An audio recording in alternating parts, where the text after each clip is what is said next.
sur les 6 photogrammes que je suis en train de regarder, ce qui est intéressant, c'est que tous ceux qui concernent ce côté écrasé, c'est pour en revenir à ce que je viens de dire du personnage, les lenses téléobjectifs, c'est le bac à sable, c'est le fait qu'il est enfermé dans un paysage vaste, mais il y a aussi les images qui sont tournées avec des grands angles.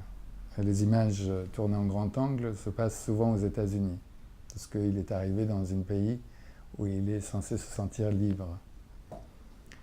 Là, il y a une image de Beverly Hills. La première image de Beverly Hills, il est libre, parce qu'il est dans son endroit de rêve. Mais quand la police vient l'arrêter, le téléobjectif le rattrape, parce qu'il est écrasé, il ne peut plus s'échapper. Ce que je veux dire par là, c'est encore pour revenir à l'écriture avec le caméra, c'est comment rester fidèle au personnage et son point de vue surtout. Parce que si on ne le fait pas, si on tourne uniquement pour des raisons esthétiques, on peut trahir un personnage. Et ça, c'est très important de ne pas le faire, surtout sur des sujets graves. Parce qu'après tout, on veut défendre le point de vue du personnage, on veut être fidèle à son point de vue, et on veut le comprendre. Et non pas lui dicter ce qu'il doit penser, mais de plutôt ressentir. Parce qu'au fond, le cinéma, c'est l'émotion. Tout l'art, c'est l'émotion. C'est ce qu'on va ressentir en tant que spectateur de l'art en général. C'est toujours l'émotion. C'est ce qui rejoint toutes les arts, je trouve. C'est qu'au final, l'émotion qu'on ressent ne peut être sincère qu'à travers l'image et le son aussi.